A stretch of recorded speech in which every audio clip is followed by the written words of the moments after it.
রব্বুল আলামিন বলেন التائبون العابدون الحامدون السائحون الراكعون الساجدون রব্বুল আলামিন বলেন আমার জান্নাতি বান্দার 9টি আলামত রয়েছে, 9টি কোয়ালিটি রয়েছে। এই 9টি কোয়ালিটি যারা অর্জন করবে, 9টি গুণ যার মধ্যে অর্জন হয়ে যাবে, মনে রাখবা সে দুনিয়ার জমিনেই জান্নাতি। সুবহানাল্লাহ। দুনিয়ার জমিনে যদি জান্নাতি হতে চাও, এই 9টি আলামত আপনার মাঝে থাকতে হবে। এখন আপনি দেখেন এই 9টি আলামত আমার মাঝে আছে কিনা, এই 9টি আলামতের মধ্যে আমি অন্তর্ভুক্ত কিনা, এই 9টি আলামত আমার মাঝে আছে কিনা, আমি কি জান্নাতি না জাহান্নামী, এই 9টি গুণ যদি আপনার মাঝে না থাকে, মনে রাখতে হবে আপনি জান্নাত থেকে অনেক দূরে চলে গিয়েছেন। জান্নাতে যদি যেতে চান 9টি আলামত অর্জন করার দরকার আছে না? কথা বলে আছে না নাই? জান্নাতি বান্দার 1 নম্বর আলামত হলো আত-তাইবুন।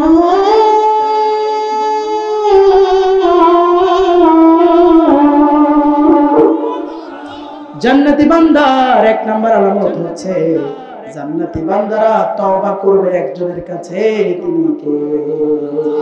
আল্লাহর কাছে তওবা করবে, আল্লাহর কাছে জীবন সব গুনার কথা বলবে। ভুল করেছে, অন্যায় করেছে, জুলুম করেছে, পাপ করেছে, অন্যায় করেছে, নাফরমানি করেছে।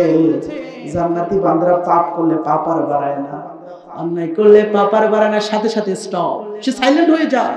সে বুঝতে পারে কি রে, আমি না পাপ করছি, আমি না অন্যায় করেছি, আমি না জুলুম করেছি, আমি অন্যায় করে ফেলেছি, সাথে সাথে স্টপ, সাইলেন্ট হয়ে যায়। অন্যায় করে ফেলেছে, আল্লাহর কাছে অনুতপ্ত হয়ে যায়। জান্নাতি বান্দার আলামত হচ্ছে এমন। আর যারা জাহান্নামী, যারা জান্নাতে যেতে পারবে না, তারা পাপ করতেই থাকে। পাপ করলে তাদের কাছে পাপ মনে হয় না। নামাজ না পড়লে কি মনে হয়, নামাজ কি সে বুঝেই না। 5 ওয়াক্ত নামাজ 1 ওয়াক্ত পড়ে না, জুমার নামাজও যায় দেরি করে, এমন আছে না নাই? নামাজের কোনো খোঁজ নাই, অথচ নামাজ না পড়লে আল্লাহর কাছে জবাবদিহি করতে হবে কি হবে না? ফজরের নামাজের কোনো খোঁজ নাই, ফজরের নামাজ না পড়ে ঘুমায়, আরামে এসে ঘুমায়।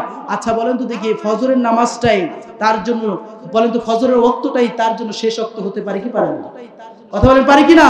কেমন করে ঘুমাও তুমি ও মানুষ, কেমন করে ঘুমাও তুমি ফজর করে কাজা, এমন তো হতে পারে জোহরে জানাজা, ঠিক না? কেমন করে ঘুমাও তুমি, কেমন করে ঘুমাও তুমি ফজর করে কাজা, এমন তো হতে পারে জোহরে জানাজা। আপনি ফজরের নামাজ না পড়ে কিভাবে ঘুমিয়ে যান? আপনি কি মসজিদে এলান শুনেন না? ফজরের আজানের পরে অনেক মসজিদে এলান হয়ে যায়, অমুক ব্যক্তি দুনিয়া থেকে চলে গিয়েছে, অমুক ব্যক্তির সাথে রাতের বেলায় একসাথে চা খেয়েছি, ফজরের পরে মাইকে এলান হচ্ছে অমুক ব্যক্তি না, এমন শুনি কি শুনি না? শুনতে পাই অমুক ব্যক্তি চলে গিয়েছে, একটি শোক সংবাদ, আব্দুল্লাহর ছেলে আব্দুর রহমান দুনিয়া থেকে চলে গিয়েছে। বাবা আছে, দাদা আছে, নানা আছে, মা আছে, কিন্তু ছেলেটা হার্ট অ্যাটাক করে দুনিয়া থেকে চলে যায়, এমন যুবক আছে না? একদিন তোমারি না মসজিদে হবে না, তৈরি থেকো তৈরি রেখো কবরের মান সামান, একদিন তোমারি না মসজিদে হবে না, ঠিক না? একদিন তোমাকে পরিয়ে কাফন, সঙ্গী স্বজন করবে দাফন, হঠাৎ চলে যাবে আদরের ধন, প্রিয় মা বাবার ভাসিয়ে নয়ন, তৈরি থেকো তৈরি রেখো সুন্নতি জীবন আমল, মদিনা মসজিদে হবে এলান। মসজিদে এলান হওয়ার আগে আমার এই শরীর সাদা কাপড়ে জড়ানোর আগে, আমার এই সুন্দর শরীরে পোকামাকড় আশ্রয় পড়ার আগে, আমার এই সুন্দর শরীর এই শীতের সময় কনকনা ঠান্ডার সময় মাটিতে শোয়ানোর আগে আমাদেরকে তওবা করা দরকার আছে না? আমাদেরকে নামাজ পড়া দরকার আছে না নাই? আজকে তো আমরা নামাজ পড়ি না, নামাজের কাজ দেখাই এমন কপাল করে আছে না নাই? হুজুর আমি নামাজ পড়তে পারি না, জামাটা পাকে নাই, হুজুর আমার প্যান্টটা পাকে নাই, হুজুর আমি গোসল করি নাই, হুজুর আমার কাজ আছে, হুজুর আমার ব্যবসা আছে, বাণিজ্য আছে, কিন্তু নামাজকে কাজ দেখানো যাবে না। অবশ্যই অবশ্যই কাজকে নামাজ দেখাতে হবে, ঠিক কি না? কেমন করে ঘুমাও তুমি ফজর করে কাজা,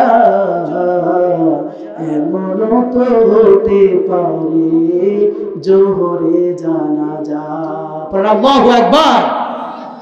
আমার ভাইয়েরা, এই জন্য রব্বুল আলামিন বললেন নামাজ কাজা করা যাবে না। নামাজ যারা কাজা করবে দুনিয়াতে শাস্তি আছে না? আপনি যে ফজরের নামাজ পড়লেন না, আপনি যে ফজর পড়ে ঘুমালেন না, সারা রাত পর্নোগ্রাফি দেখেছেন, হারাম রিলেশনশিপ করেছেন, যুবক ভাইয়েরা সারা রাত মেয়েদের সাথে কথা বলে, অমুক মেয়েরা মেসেজ দেয় জরিনা কেমন আছো, ভালো আছো, আবার ওদিক থেকে জরিনা উত্তর দেয় হ্যাঁ আমি ভালো আছি ভালো আছি, বিয়ে না করে হারাম রিলেশনশিপ করে। এমন যুবক যুবতী আছে না? সারা রাত অন্যায় অবিচার পাপ করতেছে, বাবা তো নাক ডেকে ডেকে ঘুমায়, কিন্তু সন্তান ঘরের মধ্যে পর্নোগ্রাফিতে আসক্ত, সন্তান ঘরের মধ্যে মেয়েতে আসক্ত, এজন্য সারা রাত অন্যায় করে, জুলুম করে, পাপ করে, জুলুম পাপ করতে করতে সন্তানটা তার যৌবনটা শেষ করে ফেলছে। এর জন্য পিতা মাতাকে জবাবদিহি করতে হবে কি হবে না? কথা বলেন হবে কি হবে না? এজন্য রব্বুল আলামিন বলেন আমার জান্নাতি বান্দা ভুল করে ফেললে, অন্যায় করে ফেললে সাথে সাথে বুঝতে পারে এটা সে ভুল করেছে, অন্যায় করেছে, পাপ করেছে, পাপ করার সাথে সাথে বোঝার সাথে সাথে আল্লাহ বললেন বান্দা যখন ক্ষমা চায় আমি আল্লাহ তার সব গুনাহ ক্ষমা করে দেব। সুবহানাল্লাহ। কত গুনাহ করেছেন, কত পাপ, কত অন্যায়, কত জুলুম, কত নির্যাতন, নিপীড়ন করেছেন, আপনি হতাশ হবেন না, আপনি ভেঙে পড়বেন না, কারণ আপনার রহমান, আপনার আল্লাহ, আপনার গুনাহ যদি খাল সম পরিমাণ হয়, আমার আল্লাহর ক্ষমা হচ্ছে সাগর পরিমাণ। পড়েন সুবহানাল্লাহ। আপনার গুনাহ যদি সাগর পরিমাণ হয়ে যায়, রব্বুল আলামিন বলেন আমার বান্দার গুনাহ যদি সাগর পরিমাণ হয়ে যায়, আমি আল্লাহর ক্ষমা 400 পৃথিবীর সমান। সুবহানাল্লাহ পড়েন। এজন্য হতাশ হবেন না, ভেঙে পড়বেন না। লা তাহজান ইন্নাল্লাহা মা'ানা। যিনি আপনারে হতাশার পরে, দুঃখের পরে তওবা করলে যিনি আপনারে ক্ষমা করবেন তিনি কে? এজন্য তওবা করার শর্ত রয়েছে, তওবা করার শর্ত রয়েছে। তওবা করতে হলে 3টি নিয়মে তওবা করতে হবে। জোরে বলেন কয়টা? জোরে বলেন কয়টা? এই সাউন্ড আপনাদের, এই সাউন্ড দিয়ে চলবে? আরো জোরে বলেন, জোরে বলেন কয়টা? তওবার শর্ত কয়টা? 3টা। আচ্ছা এখানে যারা আছি, এখানে কেউ বলতে পারবে যে আমার জীবনে পাপ নাই? একজন হাত তুলেন তো যে আমার জীবনে কোনো পাপ নাই। আছে এমন লোক? এমন কেউ নাই। আমাদের জীবনে সবারই পাপ আছে, ঠিক কি না? এইজন্য পাপ থাকলে তওবা করতে হবে কি হবে না? এজন্য রব্বুল আলামিন বললেন তওবা করতে হবে তওবার মতো। মুখে মুখে শুধু তওবা করলে হবে না, তওবার মতো তওবা করতে হবে। ইয়া আইয়ুহাল্লাযীনা আমানু তুবু ইলাল্লাহি তাওবাতান নাসুহা। আল্লাহু আকবার। আল্লাহ বলেন বিশ্বাসীরা শোনো, ও ঈমানদাররা শোনো, তোমরা যদি ভুল করো, অন্যায় করো, পাপ করে ফেলো, জুলুম করে ফেলো, অন্যায় করতে করতে নিজের যৌবন শেষ, অন্যায় করতে করতে নিজের জীবন শেষ, এই পর্যায়ে তোমার মৃত্যুর দিকে মালাকুল মউত আজরাইল তোমার ডাকে, তুমি পাপ করে ফেলেছো, অন্যায় করে ফেলেছো, তোমার মতো গুনার কারণ নাই, এই পর্যায়ে যদি জান্নাতি বান্দারা আল্লাহর কাছে তওবা করে, তওবার মতো তওবা করলে আল্লাহ অবশ্যই তওবা কবুল করবে। সুবহানাল্লাহ। তওবা করার 3টি নিয়ম রয়েছে। 1 নাম্বার, মনোযোগ দেন, মা বোনেরা আছেন যারা, তারাও মনোযোগ দিবেন। তওবা করার শর্ত হচ্ছে 3টা। 1 নম্বরে হচ্ছে আমি ভুল করেছি, এটা স্বীকার যাব কার কাছে? আরো জোরে বলেন কার কাছে?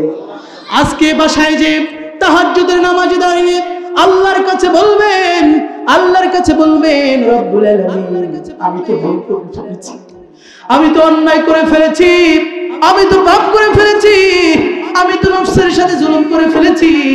আমার মতো পাপাচার ব্যক্তি আর পৃথিবীতে কেউ নাই, আমার মতো অন্যায়কারী আর ব্যক্তি কেউ নাই। আমার মতো পাপ, আমার এই পাপ যদি আমার বাবা জানে সন্তান বলে পরিচয় দেবে না, আমার এই পাপ যদি আমার মা জানে মা সন্তান বলে পরিচয় দিবে না, ভাই জানলে ভাই বলে পরিচয় দিবে না, এবং স্ত্রী নিজের স্ত্রীও যদি জানে অন্যায়ের কথা, পাপের কথা, তাহলে বারবার আমারই খোঁটা দিবে। গ্রামের লোক যদি জানে, সমাজের লোক যদি জানে, আমার সমাজ থেকে বের করে দিবে। আল্লাহর কাছে বলবেন, আল্লাহ আমি ছাড়া আপনার বান্দার অভাব নাই, কিন্তু আপনি ছাড়া আমার কেউ নাই। ঠিক কি না? আল্লাহ ছাড়া কেউ আছে? কথা আছে? আল্লাহ ছাড়া কেউ নাই। সেজন্য সে আল্লাহর কাছে বলতে হবে, আমি ভুল করেছি, আমি অন্যায় করেছি, পাপ করেছি, জুলুম করেছি। আল্লাহর কাছে যখন বান্দা বলবে, চোখের পানি ছাড়বে, যিনি তার ক্ষমা করবেন তিনি কে? আল্লাহর কাছে বলতে কোনো লজ্জা নাই। কিন্তু আমাদের দোষ হচ্ছে, আমাদের অপরাধ হচ্ছে, আমরা ভুল করলে বন্ধুর কাছে বলি। ঠিক কি না? ওই বন্ধুর কাছে, এমন বন্ধুর কাছে বলি, ওই বন্ধুর সাথে একটু ঝগড়া লাগলে বন্ধু আবার আরেকজনের কাছে ফাঁস করে দেয়। দেখি দেয় না? সুমাডাঙ্গায় এমন বন্ধু নাই? ও বন্ধু, ভুল করেছি, অন্যায় করেছি, একটা বড় পাপ করে ফেলেছি। বন্ধুকে কি করছিস? বন্ধু শোনার জন্য অস্থির হয়ে যায়। বন্ধু শোনার পরে যখন সময় হয়, বিপদের সময় বাঁশ দিয়ে বন্ধুরে ষড়যন্ত্র করে। ঠিক কি না?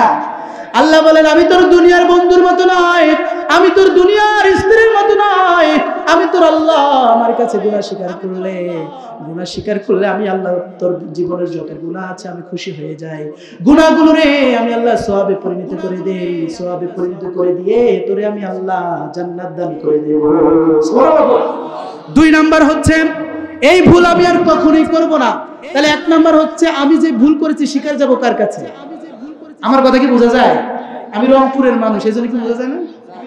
আমি তো রংপুরের ভাষায় কথা বলতে পারি না, আমি তো শুদ্ধ ভাষায় বলছি। ঠিক কি না? চুয়াডাঙ্গার ভাষাও পারি না, কিন্তু আপনাদের ভাষাগুলো খুব ভালো লাগে, খুব সুন্দর লাগে। এই যে চুয়াডাঙ্গার পরে যশোরে গেলে আরো মানে স্মার্ট, কি সুন্দর ভাষা। তো আমার সাথে ওই যে মিডিয়ার ভাই থাকে সব সময়, যশোরে আমার প্রায় মাহফিল থাকে, দর্শনেতে মাহফিল ছিল। তো যশোরে গেলে আমি রিক্সায় উঠি, আমি রিক্সাতে উঠতে খুব স্বাচ্ছন্দ্য বোধ করি, ভালো লাগে। তো রিক্সাতে উঠে রিক্সা চালক এত সুন্দর করে যশোরী ভাষা বলে, মানে এই জার্নির কষ্টটা তার ভাষা শুনেই দূর হয়ে যায়। আলহামদুলিল্লাহ, এটা হচ্ছে বাংলাদেশের একটা সৌন্দর্য। পৃথিবীর কোন রাষ্ট্র পাবেন না, এমন কোন রাষ্ট্র পাবেন না যে চুয়াডাঙ্গায় আসলেন এক ভাষা, এরপরে যশোরে যাবেন আরেক ভাষা, সাতক্ষীরাতে আরেক ভাষা, এরপরে এদিকে রংপুরে যাবেন, রংপুরে আরেক ভাষা। কথা ঠিক কিনা? এরকম ভাষা কোথাও পাবেন না। আবার তো নোয়াখালীরা কথা আর কিয়া কইতাম, নোয়াখালীরা তো কথা কইলে জিবরাইল আলাইহিস সালামও বোঝে না। ঠিক কিনা? আবার যদি কিনি আপনি দূরে যান, এটা কি ভাষা বুঝতে পারেননি? কি ভাষা? নোয়াখালীর ভাষা। কি ভাষা? নোয়াখালী। আবার যদি আপনি একটু দূরে যান, আপনি যদি চট্টগ্রামে যান, চট্টগ্রামের ভাষা এমন ভাষা স্বয়ং জিবরাইল আলাইহিস সালামও বোঝে না। ঠিক কিনা বলেন? আমি বুঝতে পারি না চট্টগ্রামের ভাষা, বুঝতে পারি না। চট্টগ্রামে আমার অধিকাংশ সময় কক্সবাজারে মাহফিল হয়, তো তারা কথা অনেক বলে, বেশি কথা বলে, তো কথাগুলো আমি শুনতেই থাকি, অধিকাংশ কথাই আমি বুঝতে পারি না, কিছুই বুঝি না। হ্যাঁ, খালি কথা শুনতেছি আর বলতেছি। এই জন্য আমার ভাষা আমি কিন্তু শুদ্ধভাবে আপনাদেরকে বলছি। আপনার কথা কি বুঝতে পারছেন? রংপুরের কথা আপনাদের মনে আছে? এই সারা বাংলাদেশের মধ্যে রংপুর ইতিহাস সৃষ্টি করেছে। কথা বলেন ঠিক কিনা? রংপুরের আবু সাইদের কথা ভুলে গেছেন আপনারা? ভুলে গেছেন? এক আবু সাইদ তার 2 হাত প্রসারিত করে দিয়ে বাংলাদেশের মানচিত্র আবু সাইদ রক্ষা করেছে। জুলুম, নির্যাতন, মিষ্টিগুলো যখন জর্জরিত হয়ে গিয়েছে, যখন আলেম ওলামাদের হাতে হাত করা হয়েছে, জগৎ বিখ্যাত আলেম ওলামাদেরকে জেলখানায় বন্দী করে রাখা হয়েছে, কোরআনের পাখি আল্লামা দেলোয়ার হোসেন সাঈদী রাহিমাহুল্লাহকে 13 বছর জেলখানায় বন্দী রেখে বিষ প্রয়োগ করে হত্যা করার পর, আল্লামা মামুনুল হকের মতো একজন জগৎ বিখ্যাত আলেমকে হাতে হাত করে রাখানোর পর, আল্লামা শাকাওয়াত হোসেন রাজি সহ হাজারো আলেমদেরকে হত্যা করার পরেও আল্লাহ সুবহানাহু ওয়া তাআলা জুলুম নির্যাতনের ফলে আবু সাঈদ তার 2 হাত প্রসারিত করে দিয়ে বাংলাদেশের আলেম ওলামা, বাংলাদেশের সাধারণ মানুষকে জুলুম থেকে উদ্ধার করেছে। কথা ঠিক কি না? পৃথিবীর ইতিহাস যতদিন থাকবে আবু সাঈদের নাম ততদিন আমাদের মনে থাকবে, ঠিক কিনা বলেন? যেদিন আন্দোলন হয়েছে, যেখানে আবু সাইদকে গুলি করে হত্যা করা হয়েছে, সেখান থেকে আমার বাসা মাত্র 2 কিলোমিটার। কয় মিটার? 2 কিলোমিটার। আমার বাসা হচ্ছে পার্কের মোড় থেকে 2 কিলোমিটার। অর্থাৎ রংপুরের কেন্দ্র একটা স্কুল হচ্ছে মডার্ন মোড়। সে মডার্ন মোড়ের পাশে বেগম রোকেয়া বিশ্ববিদ্যালয়। সেই বেগম রোকেয়া বিশ্ববিদ্যালয়ের ছাত্র ছিল আবু সাইদ। সে আবু সাইদের যেদিন আন্দোলন, সেদিন আলহামদুলিল্লাহ সেই আন্দোলনে আমি অধম, সেই আন্দোলনে ছিলাম। আলহামদুলিল্লাহ, আরো জোরে আলহামদুলিল্লাহ। এই আন্দোলনে থাকার কারণে একটা মাঝে মাঝে এতটাই কষ্ট লাগে যে গুলি করছে সেও বাঙালি, যে গুলি খাচ্ছে সেও বাঙালি। শুধুমাত্র স্বৈরা শাসককে টিকিয়ে রাখার কারণে এত বড় একজন মেধাবীকে গুলি করে হত্যা করেছে। কথা বলেন ঠিক কিনা? আল্লাহ তাকে শহীদের মর্যাদা দান করে, বলেন আমিন। আর জোরে বলেন আমিন। আল্লাহ শহীদ মুগ্ধকে শহীদের মর্যাদা দান করে, বলেন আমিন। এই যে পানির বোতল দেখলে মুগ্ধর কথা স্মরণ হয়ে যায়। আমি যখনই জার্নি করি, আমি পানির ইনটেক বোতল নেই, তখনই মুগ্ধর কথা স্মরণ হয়ে যায়। হায় রে, মুগ্ধর কি অপরাধ? মুগ্ধ তো শুধু বলেছে পানি লাগবে, কারো পানি লাগবে, অন্যায় কোনো কথা বলে নাই। মুগ্ধ শুধুমাত্র যে বলেছে পানি লাগবে, পানি, শুধুমাত্র পানি দিয়েছে। কারণ পানি খাওয়ানো হচ্ছে পৃথিবীর সবচাইতে বড় সদকা। করেন সুবহানাল্লাহ, আরো জোরে বলেন সুবহানাল্লাহ। সেই মুগ্ধকে যারা হত্যা করেছে, আবু সাইদকে যারা হত্যা করেছে, আমি স্পষ্ট ভাষায় এই চুয়াডাঙ্গার মুসলমানদেরকে বলতে চাই, 50 বছর পরে যদি তার বাবার হত্যার বিচার করা হয়, আজ হোক কাল হোক, আল্লামা দিলওয়ার হোসেন সাইদিকে যারা বিনা কারণে হত্যা করেছে, মুগ্ধকে যারা হত্যা করেছে, আবু সাইদকে যারা হত্যা করেছে, মনে রাখতে হবে আল্লামা মামুনুল হকের হাতে যারা হাত করা পড়েছে, 50 বছর লাগবে না, বাংলাদেশের তাওহীদি জনতারা আর কিছুদিন, বলেন কিছুদিনের মধ্যেই এই তাদের জবাবদিহি করে এদের বিচার করবে। কথা বলেন ঠিক কিনা? 50 বছর পর বাবার বিচার করে মিথ্যা মামলা দিয়ে। ইনারে ধরলে কয় রাজাকার, ইনারে ধরলে কয় রাজাকার। ভালো ভালো মানুষকে ধরিয়া রাজাকার বানায়া জেলখানায় ঢুকানো হয়েছে। কথা বলেন ঠিক কিনা? আমার বয়স সর্বোচ্চ হলে কত হবে বলেন? আমার বয়স সর্বোচ্চ, একজন আইডিয়া করে বলেন না। 24 ও 40? আল্লাহু আকবার। আমার কি 40 বছর লাগে? আমার কি 40 বছর লাগে? এই যে একজনের 24, একজনের 22, মাঝামাঝি 23। কত? একদম রিয়েল বয়স 23, আর সার্টিফিকেট অনুযায়ী মাত্র 20। কত? 20 বছর বয়স, বেশি না। এখনো পড়াশোনা করি আমি ঢাকা তামিরুল মিল্লাত কামিল মাদ্রাসায়। আমি সেখানে ফাজিল 2য় বর্ষে আছি এবং টঙ্গী গভর্নমেন্ট কলেজে অনার্স করছি। বয়স বেশি না, খুবই কম বয়স। এখানে আমার চাইতে বড় যোগ্যতা সম্পন্ন যে ব্যক্তিরা দাঁড়িয়ে আছে, মুফতি সাহেবরা দাঁড়িয়ে আছে, আসলে তাদের ছাত্র হতে পারলেও নিজেকে ধন্য মনে করতাম। যাই হোক, যিনি আমাকে কথা বলার সুযোগ করে দিয়েছেন তিনি কে? আরো জবান তিনি কে? তাহলে মুগ্ধর হত্যার বিচার আমরা চাই কি চাই না? আবু সাইদের হত্যার বিচার আমরা চাই কি চাই না? মনে রাখতে হবে, যারা বলে যে আগেই ভালো ছিল, খুব ভালো ছিলাম, তারা কিন্তু 2013 সালের শাপলা চত্বরের গণহত্যা দেখে নাই। ঠিক কিনা বলেন? রাতের আধারে শাপলা চত্বরে হাজারো হাফেজ, হাজারো আলেম ছাত্রদেরকে রাতের অন্ধকারে গুলি করে পাখির মতো যারা হত্যা করেছে, এই হত্যা তারা দেখে নাই। কথা বলেন ঠিক কিনা? এরা 2014 সালের নির্বাচন দেখে নাই। 2014 সালের নির্বাচন রাতের অন্ধকারের নির্বাচন। রাতের অন্ধকারে নির্বাচন হয়েছে কি হয় নাই? পৃথিবীর কোনো দেশে এমন নাই যে তাহাজ্জুদের সময় ব্লেড বাক্স বন্ধ হয়ে যায়। এটা বাংলাদেশেই হয়েছে। ঠিক কিনা বলেন? আমার ভাইয়েরা, যারা এখনো বলে আগেরটাই ভালো ছিল, এরা 2006 সালের 28 অক্টোবর দেখে নাই, যেদিন তৎকালীন স্বৈরা শাসকের আদেশে লগি বৈঠা দিয়ে জীবন্ত মানুষগুলোকে যারা লগি দিয়ে পিটিয়ে পিটিয়ে সাপের মতো হত্যা করে লাশের উপরে নৃত্য করেছে, এই জালেমদেরকে তারা দেখে নাই। কথা বলেন ঠিক কিনা? যারা বলে আগেরটাই ভালো ছিল, এরা 2009 সালে আল্লামা সাইদিকে বিনা অপরাধে জেলখানা নিয়ে যাও, তারা দেখে না। যারা বলে আগেরটাই ভালো ছিল, এরা মুগ্ধ, আবু সাইদ সহ হাজার হাজার ছাত্রদের গুলি করে রক্তাক্ত করে হাজারো মায়ের কোল খালি করেছে, এরা অন্ধ হয়ে গিয়েছে। এই অন্ধ থাকা অবস্থায় এটা তারা দেখে নাই। কথা বলে ঠিক কিনা? এই জন্য মাঝে মাঝে বলে, ফোন কল ভাইরাল হয়ে যায়, চুপ করে ঢুকে যাব। কি করবে? এই যে ভারতের বর্ডার পাশে আছে না, দেখি না, আবার চুপ করে ঢুকে আসতে পারে। কিন্তু চুপ করে ঢুকে আসবে। আমরাও চাই আপনি চুপ করে আসেন, আপনি আসেন, আপনাকে আসতে হবে। কারণ চুপ করে আসেন, কারণ আপনার সাথে আমাদের অনেক হিসাব নিকেশ বাকি আছে। কথা বলেন ঠিক কিনা? এগুলো আল্লাহর কসম, এগুলো রাজনীতির কথা নেবেন না, এগুলো আমাদের জুলুমের বিরুদ্ধে কথা। এই ময়দানগুলোতে জুলুমের বিরুদ্ধে কথা বলেছি দেখেই, আমরা বলি এবং বলা হয় দেখেই ছাত্ররা একতাবদ্ধ হয়েছে। এই ছাত্ররা কিন্তু 1-2 দিনে একতাবদ্ধ হয় নাই।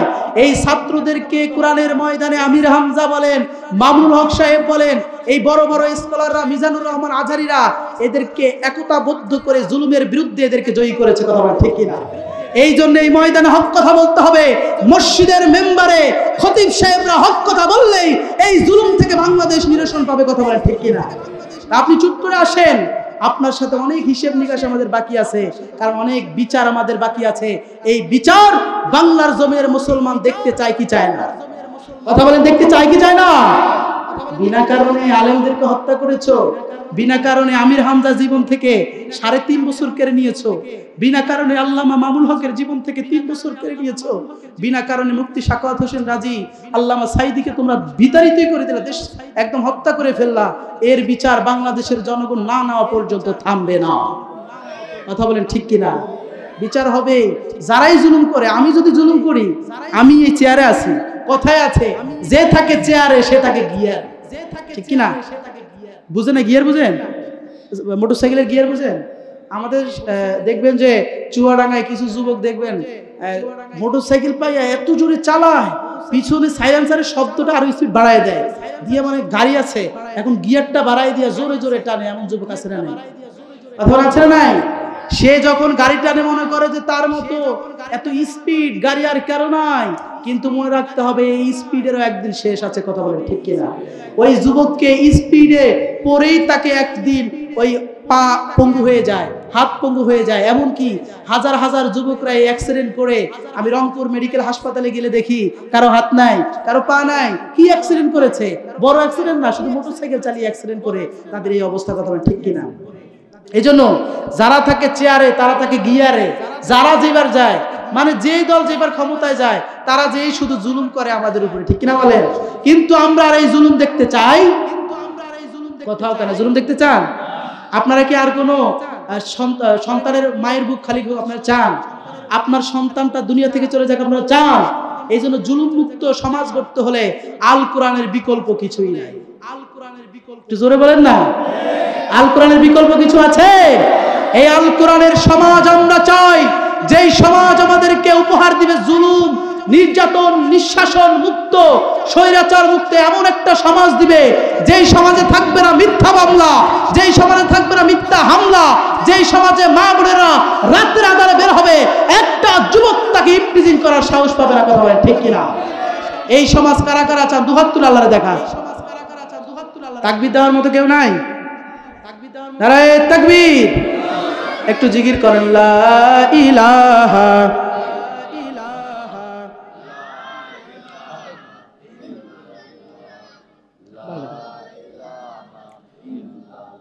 আমার ভাইয়েরা, আমি সংক্ষিপ্ত সময় শেষ করে দিব, কারণ আমার সময় শেষ।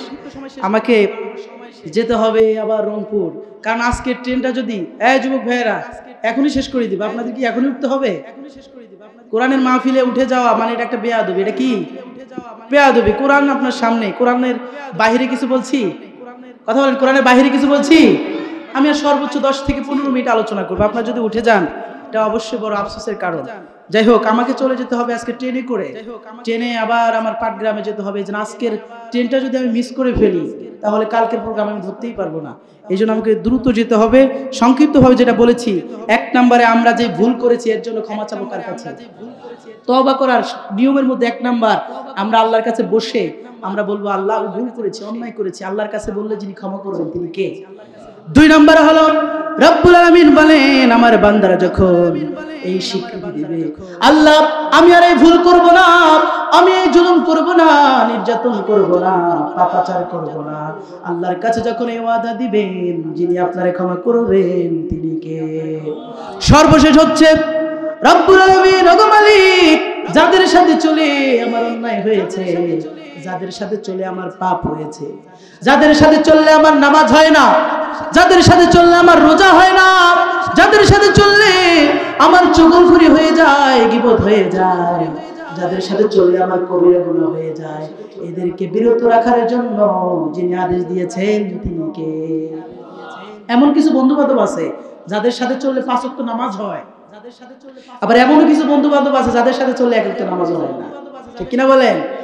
আল্লাহ বললেন যাদের সাথে চলে তোর নামাজ হয় না, যাদের সাথে চললে আল্লাহু আকবার স্লোগান দিলে তোর সমস্যা হয়ে যায়, এদেরকে আগে বয়কট করতে হবে, তারপরে তওবা করতে হবে। তওবা করলে, ক্ষমা চাইলে, যিনি করে ক্ষমা করবেন তিনি কে? তাহলে তওবার 3টা শর্তের মধ্যে 1 নাম্বার হলো আমি যে ভুল করেছি স্বীকার যাব কার কাছে? 2 নাম্বার হচ্ছে এই ভুল আর কখনোই করব না, এটাও স্বীকার যাব কার কাছে? 3 নাম্বার হচ্ছে যাদের সাথে চলে আমার অন্যায় হয়ে গিয়েছে এই স্বীকার যাব কার কাছে? যাদের সাথে চলে অন্যায় হয়, জুলুম হয়, এদের থেকে আমাদের বিরত থাকা দরকার, আছে না নাই? কথা বলেন আছে না নাই? এই 3টা শর্তে যদি তওবা করা হয়, আল্লাহ রাব্বুল আলামিন বলেন এই 3টা শর্তে যখন বান্দা তওবা করবে, তওবা করলে আল্লাহ রাব্বুল আলামিন বলেন কুল ইয়া ইবাদিয়াল্লাযীনা আসরাফু আলা আনফুসিহিম লা তাকনাতু মির রাহমাতিল্লাহ। আল্লাহু আকবার। কুল ইয়া ইবাদিয়াল্লাযীনা আসরাফু, হে নবী আপনার উম্মতকে জানিয়ে দেন যারা অন্যায় করেছে, পাপ করেছে, জুলুম করেছে, পাপ করে ফেলেছে, নবী তাদেরকে জানিয়ে দেন এরা যদি তওবার মতো তওবা করে লা তাকনাতু মির রাহমাতিল্লাহ, এদের কোনো ভয় নাই, আমি আল্লাহর রহমত দিয়ে এদেরকে maaf করে দেব। আরো জোরে বলুন সুবহানাল্লাহ। কোনো ভয় নাই। এই অর্ডার কার? লা তাকনাতু মির রাহমাতিল্লাহ, এদের হতাশা নাই, ভেঙে পড়ার কারণ নাই, আমার আল্লাহর রহমত এদেরকে দিয়ে আমি আল্লাহ এদের জীবনের সব গুনাহ ক্ষমা করে দেব। শুধু ক্ষমাই করব না, ইন্নাল্লাহা ইগফিরুয যুনুবা জামিআ, এদের আগে পিছনের যত গুনাহ আছে সমস্ত গুনাহ আমি আল্লাহ ক্ষমা করে দেব। এমন আল্লাহ পেয়েছি, এমন রব পেয়েছি, দুনিয়ার মানুষ অপরাধ করলে আমাদেরকে পানিশমেন্ট দেওয়ার জন্য খুঁজে, আর আমার আল্লাহ, আমার রহমান, বান্দা হাজার গুনাহ করার পরে, অন্যায় করার পরে, পাপ করার পরে, জুলুম করার পরে আল্লাহ বান্দারে খুঁজে আমার বান্দা কত গুনাহ করেছে, কত অন্যায় করেছে, পাপ করেছে, আমি আল্লাহ ইন্নাল্লাহা ইয়াগফিরুয যুনুবা জামিআ, আমি আল্লাহ তার জীবনের সব গুনাহ ক্ষমা করে দেব। সুবহানাল্লাহ। এজন্য রব্বুল আলামিন বলেন তওবাকারী হতে হবে। আদম আলাইহিস সালাম ভুল করেছে, আল্লাহ বলেছে লা তাকরাবা হাযিহি শাজারা, হে আদম ওই গাছের নিকটে যাবি না। শয়তান যে বলছে এই মিয়া গাছের নিকট কেন যাবি না, গাছের নিকট যা, এত সুন্দর একটা ফল তুই না খাইলে হবে নাকি? শয়তান কুমন্ত্রণা দেয়, কুমন্ত্রণা দিয়ে বলছে ফলটা খা, ফলটা খাইলে ভিতরে আরো বেশি স্থায়িত্ব করে দিবেন তিনি কে? শয়তান এগুলো কুমন্ত্রণা দেয়, কুমন্ত্রণা দিয়ে আদম আলাইহিস সালামকে ভুল করায় ফেলছে। ভুল করে দেওয়ার পরে আদম আলাইহিস সালাম সেই ফলটা খেয়েছে। আল্লাহ বলেন আদম তোরে না আমি বলেছিলাম এই ফল খাওয়া যাবে না, এটা আমি নিষেধ করেছিলাম। আদম আলাইহিস সালাম আল্লাহর কাছে কান্নাকাটি করলেন। আদম আলাইহিস সালাম পাপের উপরে অনড় থাকে নাই। আমরা তো পাপ করলে মনে করি যে ওর আমি কিসের পাপ করছি, ওর আমি কিছুই করি নাই, এরকম আছে না নাই? নামাজের কথা বললে বলে জোর কিসের নামাজ, আমি নামাজ না পড়লে আমার ঈমান ঠিক আছে, আছে না নাই? নামাজ না পড়লে তো ঈমানে থাকে না, ঈমান টিকলো কেমন? ঠিক কি না বলেন? যার নামাজ নাই তার ঈমান নাই, যারা নামাজ পড়ে না মুসলমানদের খাতায় তার কখনোই নাম থাকে না, ঠিক কি না? আইডি কার্ডের মধ্যে মুসলমানের নাম, আইডি কার্ডের মধ্যে মোহাম্মদ আব্দুল্লাহ, বাপের নাম মোহাম্মদ আব্দুর রহমান, মনে করে মুসলমানের দাড়ি রেখেছি, মুসলমানের মধ্যে টুপি দেই, মুসলমানের নাম আছে কিন্তু নামাজ নাই। মনে রাখতে হবে সরকারি খাতায় মুসলমানের নাম আছে কিন্তু আরশে আজিমের আল্লাহর কাছে আপনার মুসলমানদের নাম এখনো ওঠে নাই, ঠিক কি না? কারণ আল্লাহ বলেছে ওয়ালা তামুতুন্না ইল্লা ওয়া আনতুম মুসলিমুন, আল্লাহ বলেছেন ওয়ালা তামুতুন্না ইল্লা ওয়া আনতুম মুসলিমুন, তোমরা মুসলমান না হয়ে কবরে যেও না, এই কথা আমার না আল্লাহ। কথা বলেন না কা? এজন্য তওবা করতে হবে। আদম আলাইহিস সালাম আল্লাহর কাছে বলেছেন রব্বানা যালামনা আনফুসানা ওয়া ইল্লাম তাগফির লানা ওয়া তারহামনা লানাকুনান্না মিনাল খাসিরিন। রব্বানা, হে আমাদের প্রতিপালক আল্লাহ, যালামনা, আমরা জুলুম করে ফেলেছি, ওয়া ইল্লাম তাগফির লানা, আমাদেরকে আপনি ক্ষমা করে দেন, ওয়াতারহামনা, আমাদের উপরে রহম করেন। আপনি যদি ক্ষমা না করেন, আপনি যদি মাফ না করেন, আপনি যদি রহম না করেন, আকাশের নিচে জমিনের উপরে আপনার মতো একটা আল্লাহ কোথাও খুঁজে পাওয়া যাবে না, ঠিক কি না? ফকির একজনের বাসায় ভিক করতে গেলে একজন যদি ভিক না দেয়, 100 জন যদি গলা ধাক্কা দিয়ে বের করে দেয়, ফকিরের জন্য আরো অনেক বাসা খোলা থেকে যায়।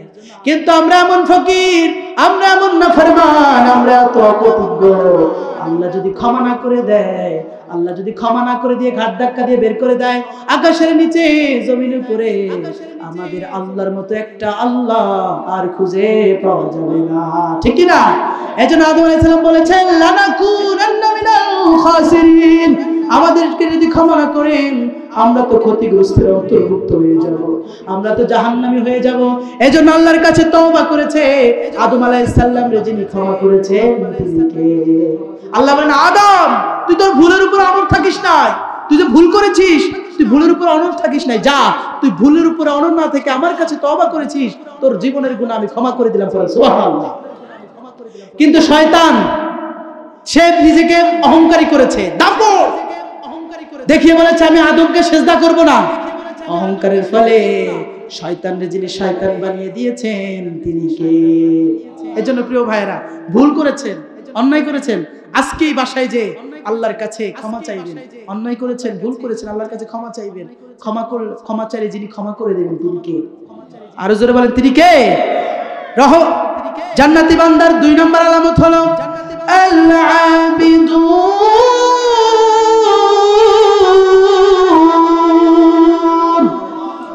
আল্লাহ বললেন জান্নাতি বান্দার 1 নম্বর আলামত হচ্ছে এরা তওবা করবে। তওবা করার পরে জান্নাতি বান্দারা ঘুমাবে না, জান্নাতি বান্দারা ফজরের নামাজ কাজা করবে না, জান্নাতি বান্দারা ঘরে বসে থাকবে না, জান্নাতি বান্দারা ইবাদত করবে একজনের, তিনি কে? وما خلقت الجن والإنس إلا ليعبدون। আল্লাহ বললেন আমার বান্দাদেরকে আমি সৃষ্টি করেছি, জিন এবং মানব জাতির সৃষ্টি করেছি এজন্য তারা ইবাদত করবে, গোলামি করবে একজনের, তিনি কে? জিন এবং মানব জাতিকে এজন্যই সৃষ্টি করা হয়েছে, এরা গোলামি করবে কার? এরা দাসত্ব করবে কার? এরা আইন মানবে কার? আল্লাহর আইন, আল্লাহর গোলামি করার জন্য আল্লাহ এদেরকে সৃষ্টি করেছেন।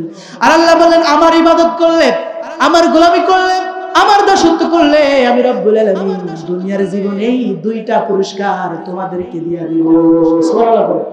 পুরস্কার কয়টা? আওয়াজ দেন, কয়টা? জোরে বলেন কয়টা? জোর হলো না। পুরস্কার 2টা। নিতে চান? কারা কারা নিতে চান? যারা হাত তুলে না তাদেরকে, ভাই আপনাদের পুরস্কার লাগবে না? পুরস্কার লাগবে? হাত তুলেন যাদের পুরস্কার লাগবে, আর যাদের লাগবে না আপনার হাত নামান। আল্লাহ সবাইকে কবুল করুন, আমিন। আল্লাহর পুরস্কার সাধারণ পুরস্কার নয়।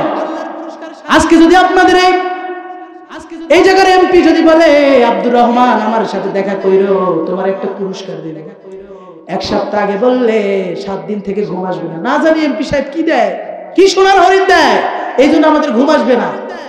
প্রধানমন্ত্রী যদি বলে 1 মাস থেকে ঘুম আসবে না, না জানি প্রধানমন্ত্রী কি দেয়।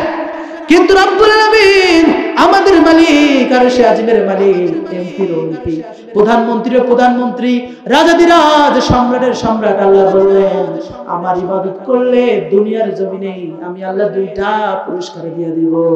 সুবহানাল্লাহ। আল্লাহর পুরস্কার পাওয়া দরকার আছে না নাই? কিন্তু আমরা শুধু দুনিয়ার পাগল, দুনিয়া ছাড়া কিছু বুঝি না। অথচ আল্লাহ বললেন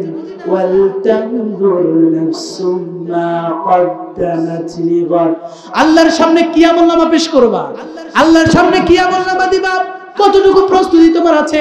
যখন আল্লাহ বলবে ইকরা কিতাবাকা কাফা বিনাফসিকা ইয়াওমা আলাইকা হাসিবা, আল্লাহ যখন বলবে পাঠ কর তোর কিতাব, তোর কিতাব বলতে কি? তোর কিতাব হচ্ছে তোর আমল, পাঠ কর।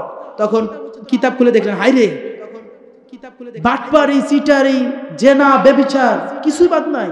লা ইউগাদিরু সগীরাতান ইল্লা কাবীরাতান, ছোট একটা ভুল করেছি, মানুষের জমির আইল ঠেলে চিকন করে ফেলে দিয়েছি, সেটাও যিনি আমলনামায় তুলে দেবেন তিনি কে? রাতের আধারে একজনকে নিয়ে ষড়যন্ত্র করেছি, সেটাও যিনি তুলে দেবেন তিনি কে? ফজরের নামাজ কাজা করেছি, দুনিয়ার কেউ দেখে নাই, সেটাও যিনি তুলে দিবেন তিনি কে? আল্লাহ তাআলা তুলে দিবেন। সেদিন নিজের কিতাব দেখে অবাক হয়ে যাবেন, হায় রে আল্লাহ কি কিতাব বের করলো, একটাও দেখি ভাব নাই। বড় গুনাহ ছোট গুনাহ পাপ জুলুম অন্যায় অবিচার আল্লাহ দেখিয়ে দিয়ে বলবে পাঠ কর, তোর আমল তুই নিজেই পাঠ কর। আচ্ছা বলেন তো দেখি, আমাদের আমল যদি আমাদেরকে পাঠ করাই দিতে বলে আল্লাহ, আমাদের দ্বারা কি নিজের আমল করা সম্ভব হবে? সেদিন জাহান্নাম ছাড়া কোনো উপায় নাই। এজন্য আমার ভাইয়েরা শর্টকাটে বলছি, আল্লাহ রাব্বুল আলামিন বলেন আমার ইবাদত করলে দুনিয়াতে দুইটা পুরস্কার দেব, জান্নাত তো তোমরা পাবাই, কিন্তু আমার ইবাদত করলে দুনিয়াতে দুইটা পুরস্কার। এক নাম্বার পুরস্কার কি? আল্লাহ রাব্বুল আলামিন বলেন আল্লাযী আত'আমাহুম মিন জু'। জোরে বলেন আল্লাহু আকবার। আল্লাহ বলেন এক নাম্বার পুরস্কার, মানুষের চিন্তা হচ্ছে রিজিক নিয়ে, মানুষের চিন্তা হচ্ছে খাদ্য নিয়ে, মানুষের চিন্তা হচ্ছে পেরেশানি, খাদ্য নাই, পেট নাই, পেটের খাবারের যন্ত্রণায়, রিজিকের যন্ত্রণায় মানুষ ভাইকে পর্যন্ত হত্যা করে, এমন আছে না নাই? এই রিজিকের জন্য মানুষ কত জুলুম করে ফেলে, এই রিজিকের জন্য মানুষ কত অন্যায় করে ফেলে, এই রিজিকের জন্য মানুষ কত পেরেশানি, কত জুলুম নির্যাতন এই পেটের জন্য, রিজিকের জন্য করে। আল্লাহ বলেন বান্দা যখন আমার হয়ে যাবে, আমার গোলামি করবে, আমার দাসত্ব করবে, আমার আইন মানবে, নামাজ পড়বে, রোজা রাখবে, ওর যত রিজিকের টেনশন, খোদার টেনশন, খোদার টেনশন, রিজিকের টেনশন আমি আল্লাহ নিয়ে নিলাম, তার কোনো টেনশন নাই। আল্লাহু আকবার। এজন্য যারা নামাজ পড়ে, যারা রোজা রাখে, যারা আল্লাহর বিধান মানে, এদের রিজিকের অভাব হয় না, এদের রিজিকের টেনশন হয় না। এরা মসজিদে যদি ৫,০০০ টাকাও বেতন পায়, এরা যদি মাদ্রাসায় ৫,০০০ টাকাও বেতন পায়, এরা দিব্যি চলতে পারে। আর সরকারি চাকরি করে কিন্তু নামাজ নাই, রোজা নাই, ৫০,০০০ টাকায় চাকরি করেও তার সংসারের মধ্যে কোনো আয় উন্নতি নাই। কথা বলে ঠিক না?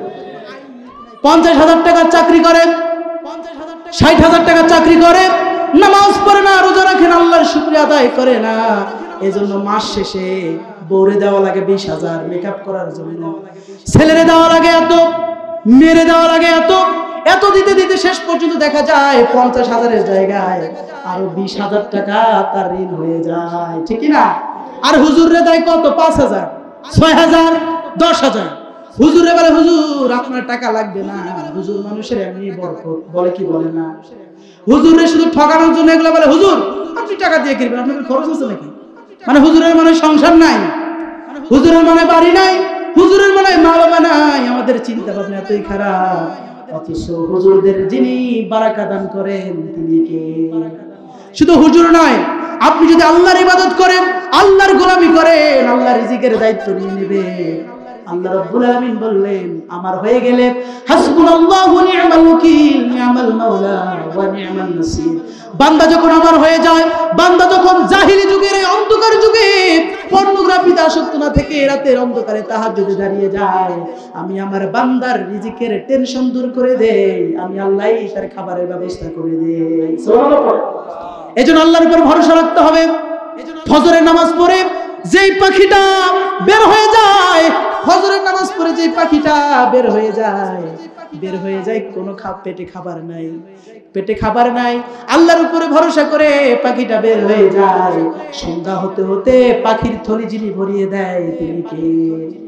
একটা রয়্যাল বেঙ্গল টাইগার, তার প্রত্যেক দিন মাংস লাগে, গোস্ত লাগে, দিনে ১৫ কেজি। কত গোস্ত লাগে? কত কেজি? ১৫ কেজি। তাও আবার যেই সেই গোস্ত না, হরিণের গোস্ত। কিসের গোস্ত? হরিণের গোস্ত খায়। সে দিনের বেলায় ফজরের পরে সূর্য উদয়ের সময় বের হয়ে যায়, আল্লাহর উপরে ভরসা করে। আল্লাহর উপরে ভরসা করার কারণে তার ক্ষুধার্ত পেটটারে যিনি ভর্তি করে দেয় তিনি কে? আল্লাহ ভর্তি করে দেয়। কিন্তু আমরা মানুষরা নাফরমান, আল্লাহর কৃতজ্ঞতা করি না, আল্লাহর শুকরিয়া আদায় করি না, আল্লাহর গোলামি করি না, আল্লাহর দাসত্ব করি না। এই জন্য আমাদের রিজিক আসে না। আমাদের হতাশা, সংসার চলে না, বউ চালাইতে পারি না, স্ত্রী চালাইতে পারি না, সংসার আর সন্তান চালাইতে পারি না, শুধু চাপ আর চাপ। হুজুর বলে হুজুর একটা দোয়া শিখায় দেন। আরে হুজুর কি দোয়া শিখায় দিবে? আল্লাহ তো বলে দিয়েছে ফালিয়াবুদু রাব্বা হাযাল বাইত, আল্লাহর ঘরের ইবাদত করলে আল্লাহ তোমার সমস্ত ক্ষুধার টেনশন আল্লাহ নিজেই নিয়ে দিবে। পড়েন সুবহানাল্লাহ। এজন্য ইবাদত হবে কার? গোলামি হবে কার? শর্টকাটে বলছি, আল্লাহ বললেন আমার ইবাদত করলে রিজিকের টেনশন যিনি দূর করবেন তিনি কে? 2 নাম্বার পুরস্কার আল্লাহ বলেন ওয়া আমানাহুম মিন খাউফ। আল্লাহ বললেন মানুষের রিজিকের পরে যেই টেনশনটা হয় সেটা হলো জীবনের ভয়। মানুষ সব দিতে প্রস্তুত হয়ে যায়, জীবন দিতে প্রস্তুত হয়ে যায় না, কারণ মানুষ জীবনটারে ভালোবাসে, জীবনের মায়া করে। আল্লাহ বললেন এই জীবনের নিরাপত্তার দায়িত্ব আমি আল্লাহ তোদের নিয়ে নিলাম। সুবহানাল্লাহ পড়েন। মানে আল্লাহর ইবাদত করলে 1 নম্বরে আল্লাহ আপনার রিজিকের টেনশন দূর করে দিবে। 2 নম্বরে হলো ওয়া আমানাহু মিন খাউফ। আপনার জীবনে যে টেনশন, এই টেনশন আপনার করতে হবে না। আপনি যখন আল্লাহর জন্য জীবন দিবেন, আল্লাহ বলেন ওয়ালা তাকুলু লিমান ইউকতালু ফি সাবিলিল্লাহ। আল্লাহু আকবার। আল্লাহর পথে যারা মৃত্যুবরণ করবে, শহীদ হয়ে যাবে, আল্লাহ বললেন আমি আল্লাহ কবরের মধ্যেও এদেরকে আল্লাহু আকবার কইলেন না? তো রিজিক আল্লাহ বলেন আমার ইবাদত করলে 2টা পুরস্কার পাবা। এই পুরস্কার পাওয়া আমাদের দরকার আছে না? আজকের আলোচনা এ পর্যন্তই। আমি যদি সময় পেতাম, আমি বলেছিলাম ভাই আমার 9টার মধ্যে উঠাইয়া দেন, 9টার মধ্যে উঠাইয়া দেন। অনেক চেষ্টা করেছি, 9টার মধ্যে যদি উঠতাম তাহলে যতটুকু মানুষই আছেন, কথাগুলো কি খারাপ লেগেছে? খারাপ লাগছে? আমি যা বলেছি কোরআন থেকে বলেছি, কিচ্ছা কাহিনী বলি নাই, এই কোরআন থেকে বলেছি। বিশ্বাস করেন ভাই, যদি মাইকের সাউন্ডটা আমি মন মতো হতো এবং যদি আমার গলাটা আজকে ঠিক থাকতো, আমি 1 সুর অন্য সুরে আলোচনা করি। আপনারা আমার নাম ইউটিউবে সার্চ দিবেন মিরাজুল ইসলাম আফ্রিদি, এবং আমার কাছে কার্ডও আছে, যাদের লাগবে নেবেন।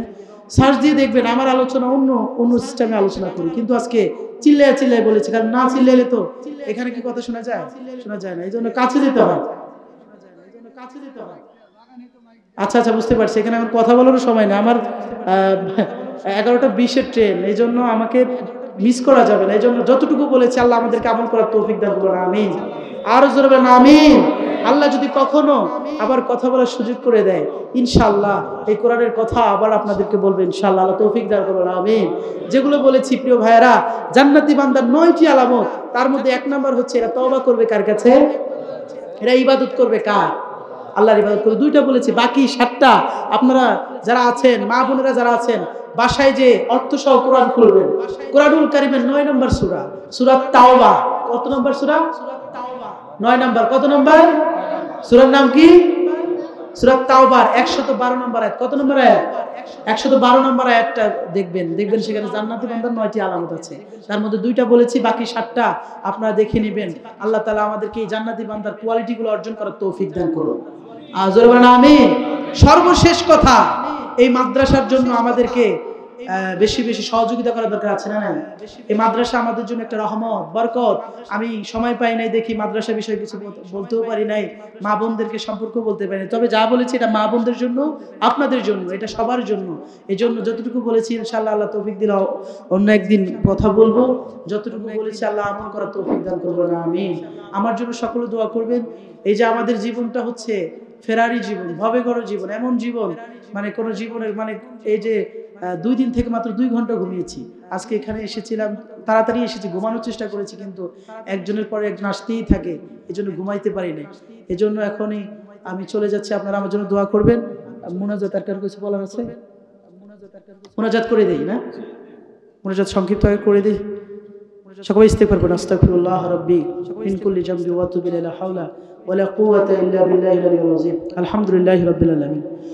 ربنا ظلمنا أنفسنا وإن لم تغفر لنا وترحمنا لنكونن من الخاسرين ربنا لا تزغ قلوبنا بعد إذ هديتنا وهب لنا من لدنك رحمة إنك أنت الوهاب الله تعالى বিশাল মায়াকাশের মালিক, গহিয়ান মহিয়ান রাজাধিরাজ, সম্রাটের সম্রাট, কুল মাখলুকাতের মালিক আল্লাহ, আরশে আজিমের মালিক আল্লাহ, হে আমাদের রহিম আল্লাহ।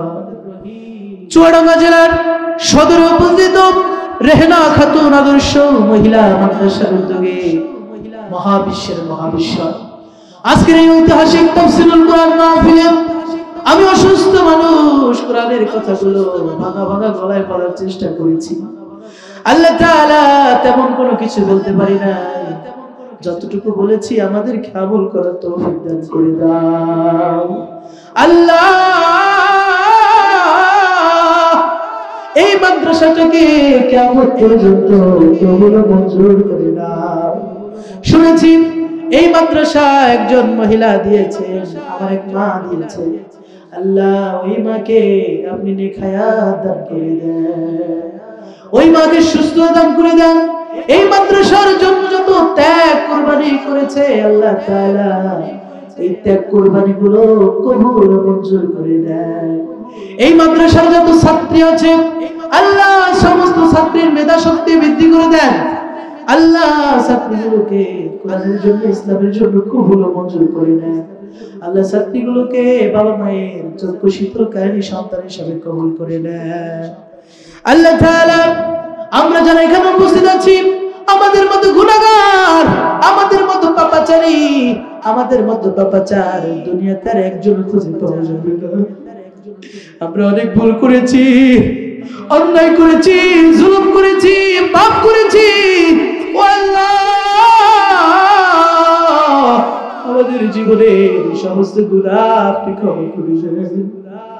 আল্লাহ আমি মুসাফির মানুষ, 320 কিলোমিটার রাস্তা পাড়ি দিয়ে চুয়াডাঙ্গায় এসেছি। আল্লাহ মুসাফির মানুষের দোয়া আপনি কবুল করেন, বিষ্ণু বলেছে। আল্লাহ আপনার কাছে দোয়া করি যারা এই শীতের কনকনা শীতের রাতে অন্য কোথাও সময় না দিয়ে কোরআনের ময়দানে সময় দিয়েছে, আল্লাহ আপনার বান্দাগুলোর জীবনের গুনাহ সমস্ত গুনাহ আপনি ক্ষমা করে দেন। আল্লাহ আমাদের মাফ করে দেন, আমাদের ভালো গুনাহ ছোট গুনাহ সমস্ত গুনাহ আপনি ক্ষমা করে দেন। আল্লাহ তাআলা বিশেষ করে জনম দুঃখী মা যাদের দুনিয়া থেকে চলে গেছে মায়ের কবরখানাকে জান্নাতের বাগান বানিয়ে দেন। জনম দুঃখী বাবা বটগাছের বৃক্ষ ছায়া দাও বাবা যাদের দুনিয়া থেকে চলে গেছে বাবার কবরখানাকে জান্নাতের বাগান বানিয়ে দেন। বাবার কবরের দিকে তাকাই বাবা কথা বলে না, মায়ের কবরের দিকে তাকাই বাবার কথা বলে না। বাবার কবরের পাশে কত না তাকাই রে বাবা আমার কথা কই না। মায়ের কবরের পাশে কত না তাকাই রে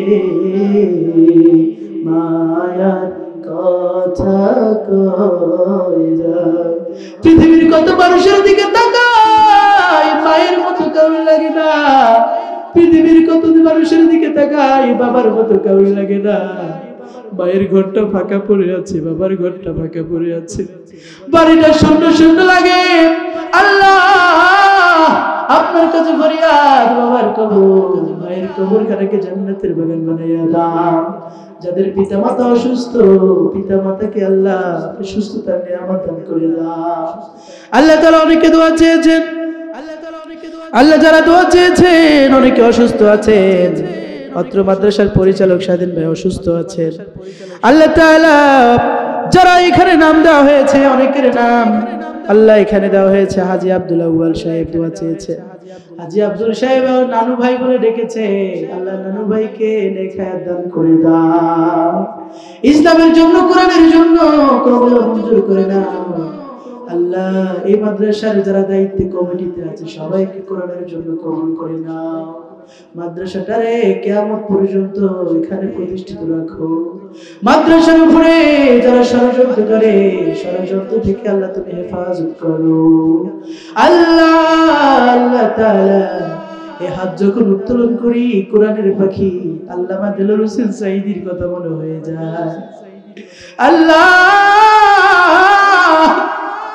এই কোরআনের ময়দান তো আল্লামা সাঈদীর তিলে তিলে গড়া ময়দান, এই ময়দানে আমরা অপেক্ষায় ছিলাম আল্লামা সাঈদীর সেই সুরিত কণ্ঠে আবার আমরা আলোচনা শুনবো। আজকে যখন ফেসবুকে দেখলাম চট্টগ্রাম প্যারেড ময়দানে আবারও 18 বছর পরে কোরআনের তাফসীর হবে, আবারও 18 বছর পরে কোরআনের তাফসীর হবে।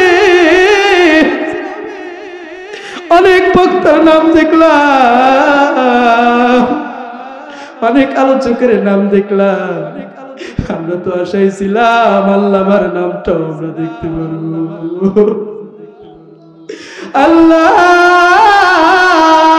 পোস্টারের মধ্যে দেখি আল্লামা সাইদির কোথাও নাম খুঁজে পাওয়া যায় না, কারণ আমাদের আল্লামা তো বেঁচে নাই।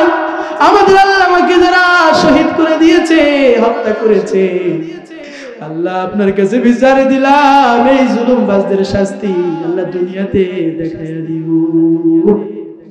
আল্লাহ যারা এই জুলুমবাজকে অবসান করার জন্য শহীদ হয়েছে সবাইকে শহীদ হিসাবে কবুল ও মঞ্জুর করে নাও। আল্লাহ বিশেষ করে আজকের মাহফিলের বিশেষ তাফসীর কারক মাশরাফি মানিক ভাইকে কোরআনের জন্য কবুল করে নাও। আল্লাহ আমার একান্ত স্যার আবু বকর সিদ্দিকী স্যারকে কোরআনের জন্য কবুল ও মঞ্জুর করে নাও। আমার পাশে আরেক ভাই আছে, সবাইকে কোরআনের জন্য কবুল করে নাও। আমরা যারা উপস্থিত আছি সবাইকে কোরআনের জন্য কবুল করে নাও। রব্বানা তাকাব্বাল মিন্না ইন্নাকা আনতাস সামিউল আলিম ওয়া তুব আলাইনা ইয়া মাওলানা ইন্নাকা আনতাত তাওয়াবুর রহিম। পদ্মার অন্তরে আমার মা বোনেরা এসেছেন, শুনেছি পুরুষের চাইতে মা বোনেরা বেশি হয়েছে। মা বোনেদেরকে মা ফাতেমার মতো কবুল করে নাও, মা বোনদেরকে আল্লাহ মাসিয়ার মতো মা খাদিজার মতো কবুল করে দাও। স্বামীর বেশি বেশি খেদমত করার তৌফিক দান করে দাও। কোরআনের জন্য ইসলামের জন্য কবুল ও মঞ্জুর করে নাও। সুবহান রাব্বিকা রাব্বিল ইজ্জাতি আম্মা ইয়াসিফুন والسلام على المرسلين والحمد لله رب العالمين. آمين واجعل آخرة جنة عند الموت. لا إله إلا الله محمد رسول الله صلى الله عليه وسلم. السلام عليكم ورحمة الله وبركاته.